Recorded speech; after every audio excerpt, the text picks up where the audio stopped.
8th of the Jewish month of Ab, in late July 70 AD, Titus, the son of the Roman Emperor Vespasian, who was in command of the 4-month siege of Jerusalem, ordered his entire army to prepare to storm the temple at dawn.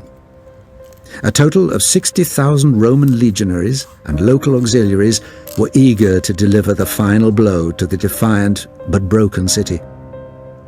Within the walls, 500,000 starving Jews survived in diabolical conditions. Some were fanatical religious zealots, some were freebooting bandits, but most were innocent families with no escape from this magnificent death trap. This final desperate struggle would decide not only the fate of the city and her inhabitants. The Romans had built ramps up against the walls of the temple, but their assaults had failed. Titus told his generals that his efforts to preserve this foreign temple were costing him too many soldiers, and he ordered the temple gates set alight. The silver of the gates melted and spread the fire to the wooden doorways, windows, and fittings within, thence to wood piled in the passageways of the temple itself. Titus ordered the fire to be quenched. The Romans, he declared, should not avenge themselves on inanimate objects instead of men. Then he retired for the night into his headquarters in the half-ruined Tower of Antonia, overlooking the resplendent temple complex. Around the city walls, there were gruesome scenes that must have resembled hell on earth. In the preceding months, Titus had ordered all prisoners or defectors to be crucified. 500 Jews were crucified each day. The Mount of Olives and the craggy hills around the city were so crowded with crucifixes that there was scarcely room for any more, nor trees to make them. Thousands of bodies putrefied in the sun, and the stench was unbearable. Dogs and jackals feasted in packs. Many Jerusalemites, as they escaped, swallowed their coins to conceal their treasure. They emerged, swelled like men with dropsy, but if they ate, they burst asunder. As their bellies exploded, the soldiers discovered their reeking intestinal treasure troves, so they started eviscerating all prisoners while they were still alive. Titus tried to ban these anatomical plunderings, but the cruelties inflicted by the Romans and the rebels within the walls compare with some of the worst atrocities of the 20th century. Shalom, Yasha'Allah. Peace, Israel. Call HALALYAM law. ALAHAYANAWA ABANAWA. YAHAWAH BAHASHAM. YAHAWASHI BAHASHAM. RAWCHAA QADASH. I am the brother Chassa Gadol from the Camp Prophets in Babylon, down here in Tampa, Florida. I would like to go on and give double honors to the head elders and apostles of Great Millstone that taught us His truth and ruled well, being great examples to all of us younger brothers. Peace, blessing, love, health, and wellness in all salutation to the AHTHAM and AHTHAM that are laboring in this truth with all sincerity. Shalom. Hoping to feed the lambs and the lost sheep of the house of Israel. Straight to the point, let's get into the lesson. So the topic of today's lesson will be going into the Abomination of Desolation in the time of 70 AD. All right, and as you heard in the post introduction video,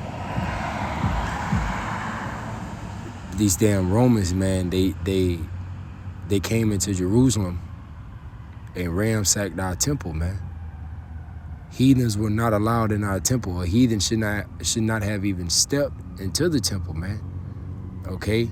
If a heathen would have stepped in the temple, a heathen should have been killed. But they just openly walked in there like it was nothing, man. The only nation that was allowed in the temple were the priests. And who are the priests? The tribe of Levi, the Levites, which are the so-called Haitians today. Okay, so we're going to go ahead and get right into it. We're going to start at 1 Maccabees, the first chapter. Starting at verse 20, and it reads, and it says, after that, Antiochus had smitten Egypt. He returned again in the 143rd year, and went up against Israel and Jerusalem with a great multitude. So he went up against He went up against Israel, man, with a great multitude. I mean, he came up against them with a great army, man. So that means, therefore, the Romans, they outnumbered our people, man. And as you also was listening, it said that Antiochus, the guy Titus, all right, he had 500 Jews killed a day. And that lasted for 4 months, man. That's 120 days, man. So if you think about it, there's 7 days in a week, man. You see how many Israelites were slain in the time of the Abomination of Desolation? And when at the end, he said one of the most crucifying things in the 20th century, man. You see? Reading on, it says, verse 21, and entered proudly into the sanctuary and took away the golden altar and the candlestick of light and all the vessels thereof, and the table of the shewbread, and the pouring vessel, and the vials, and the censers of gold, and the veil, and the crown, and the golden ornaments that were before the temple, all which he pulled off. So he just went in there and just completely destroyed our temple, man. All right, made it into a heathen liking, a heathen custom, man. You see, he took our candlesticks, our light. He put abomination of food on there. All right, was told us that we weren't able to eat. Okay, had to make us flee out of our own land, man. The Lord commanded us to flee out of our own land, man, because of the wickedness, the evil doings of the Romans, man. Let's continue on. Verse 22. Salakia, verse 23. He took also the silver and the gold and the precious vessels. Also, he took the hidden treasures which he found. And when he had taken all away, he went into his own land, having made a great massacre and spoken very proudly, man. You see? And that's how Esau Edom is, man. And pride goeth before destruction, man. You see? Sleazy E, he loves to do things and then speak proudly about it, man. You know, you got to think about it. Ever since the beginning, man, Cain and Abel, man. You see, Esau Edom has a perpetual hatred towards you so-called Negroes, Latinos, Hispanics, and Native American Indians, man. They words are smooth as butter, man, but war is always in his heart. When you go to Psalms 55 and verse 21, it says his words were smooth as butter, but war is always in his heart, man. You see? So now he want to go back to his own land speaking proudly because he just overcame Israel, man. All right, let's continue on.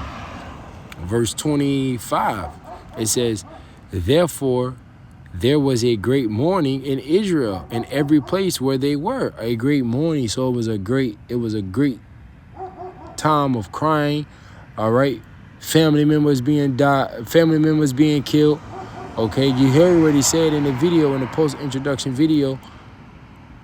Some of the Israelites who had gold, they would swallow them, but their stomach would burst.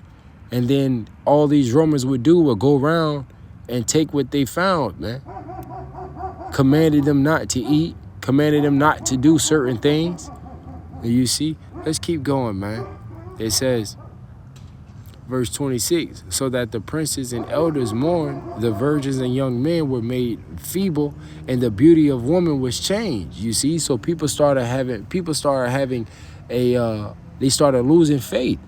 All right? Israel started losing faith because they're like in their mind, like, well, damn, man, you know, should nobody have even entered the kingdom? How did they get here? How did they overcome us? I thought the Lord was with us, man. You see? Let's go over to this right quick, and then we're going to jump back to that first Maccabees, man. Let's go to Luke chapter 21, starting at verse 20. And it says, and when ye shall see Jerusalem compassed with armies, then know that the desolation thereof is nigh. Then let them which are in Judea flee to the mountains, and let them which are in the midst of it depart out. And let not them that are in the countries enter therein. Right. So we had to flee out of there, man. Why? Because of the great evil. The great tribulation that has came upon us, man. Verse 22, Salakia. For these be the days of vengeance, that all things which are written may be fulfilled, man. So these things had to come upon us, man. And you see? They had to come upon us. Now let's go back to that first Maccabees. All right. And we're going to jump down. We're going to jump down to verse Salakia. Yeah, let's jump down to verse 38. So this is First Maccabees chapter 1 and verse, matter of fact, let's start at verse,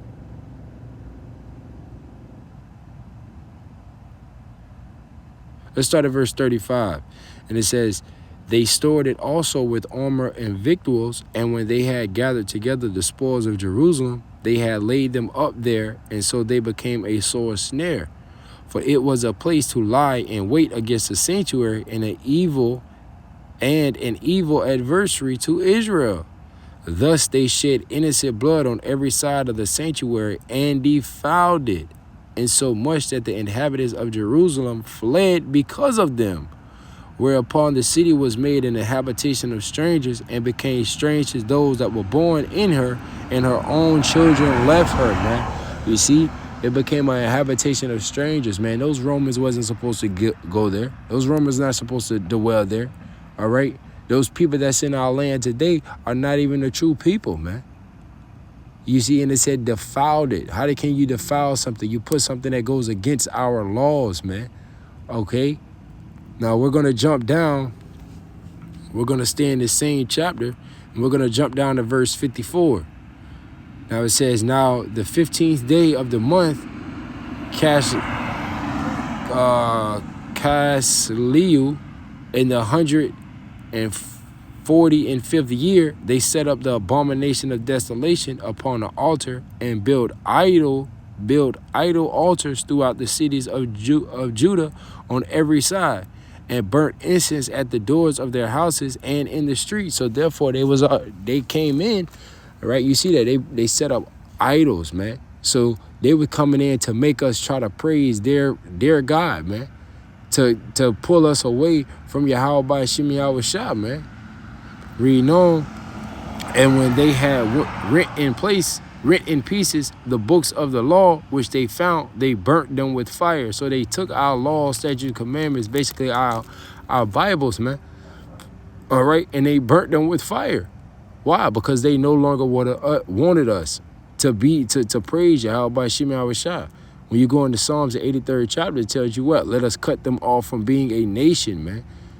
How can we do that? You burn the laws, you defile their temple, you make them praise false gods, you make them, follow after your customs and your ways. You see? So we ended up having to flee from there. When you go back to Luke, the 21st chapter, man, it said we had to flee. It said we had to flee into the mountains. And where did we flee to? We had to flee to the wilderness, man. We had to flee to West Africa, man. You see? Now reading on, it says, verse 57. And whosoever was found with the book of the testament, or if any committed to the law, the king's commanded was that they should be put to death. Let's bring that back. First Maccabees 1 and 57. And whosoever was found with the book of the testament, or if any committed to the law, the king's commanded was that they should put him to death. You see that? And now when you go back to slavery as well, because you got to think about it, history just repeats itself, man. What happened in slavery? If you got caught reading a book, you got lashes, man.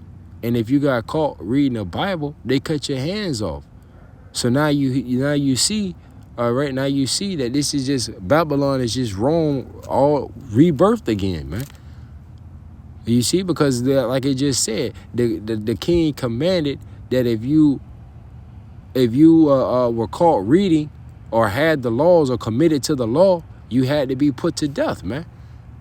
So now you see how all 500 of those Jews, day by day, that were dying because of what? They were not going to bow down to this man. Reading on, verse 58. Thus did they buy their authority unto the Israelites every month, to as many as were found in the cities.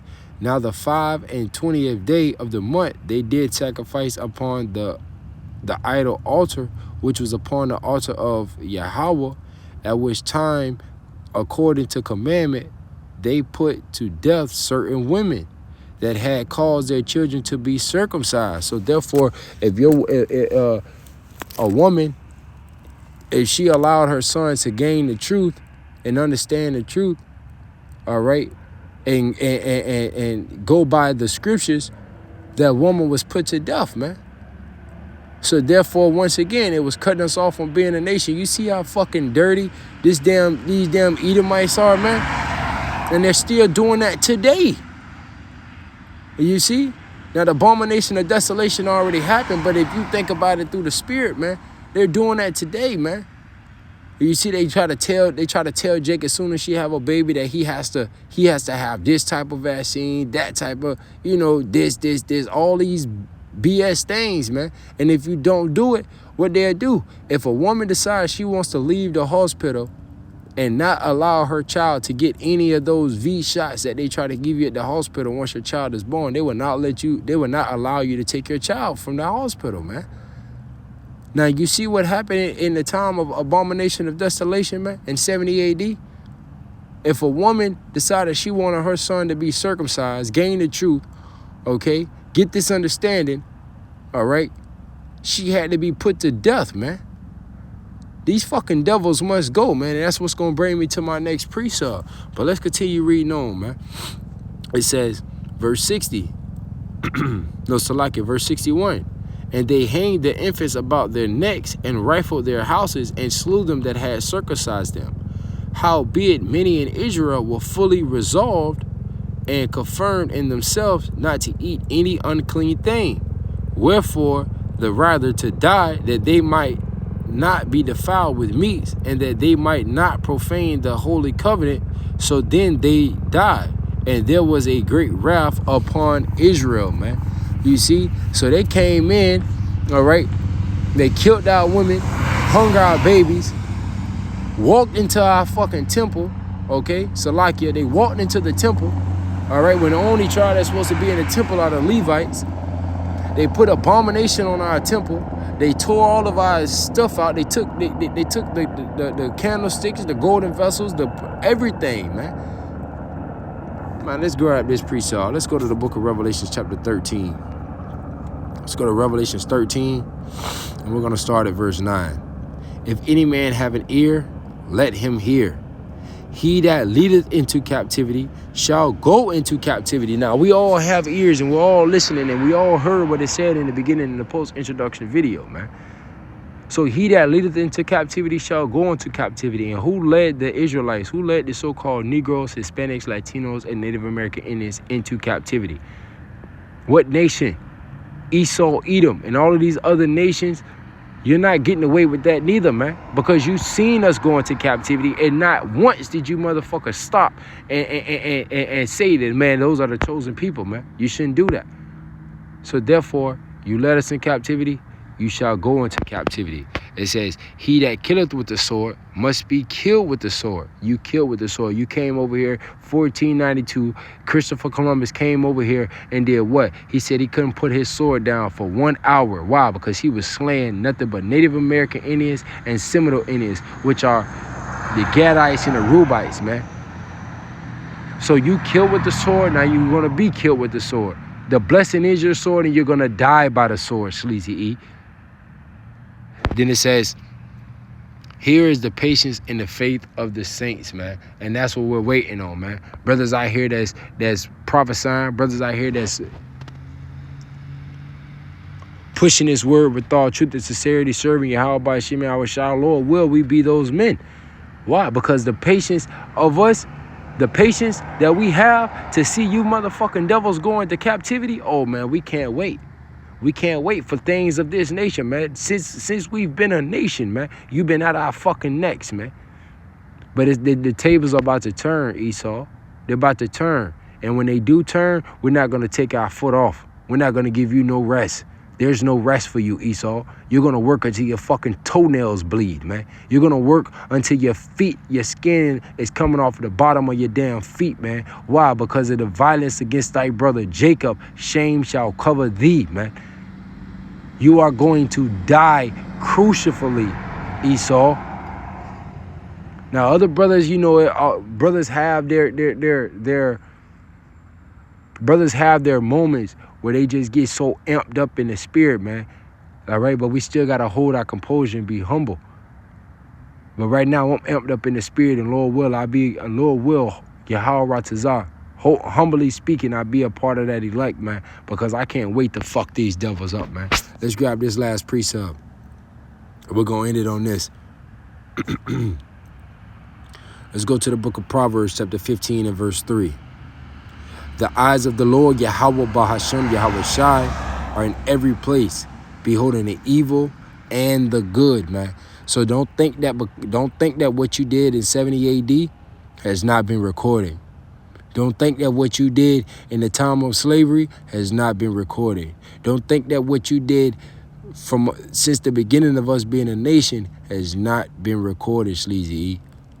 Everything that you've done, both good and evil, whether it was willingly or unwillingly, guess what? The Lord has recorded, man. Scripture say Scripture say, behold, the eyes of the Lord are upon the sinful kingdom. And what is that sinful kingdom? Babylon, the land of confusion, America, the land of bitterness, man. Lord willing, this quick hit was edifying. If it was edifying to you, it'd be edifying unto the elect. I want to close out and give all praises, all glory, and all honor unto Yahawah, BAHASHAM, YAHAWASHI, BAHASHAM, RAWCHAA, QADASH, and double honors to the head elders and apostles, a great millstone that taught us his truth and rule well. Shalom.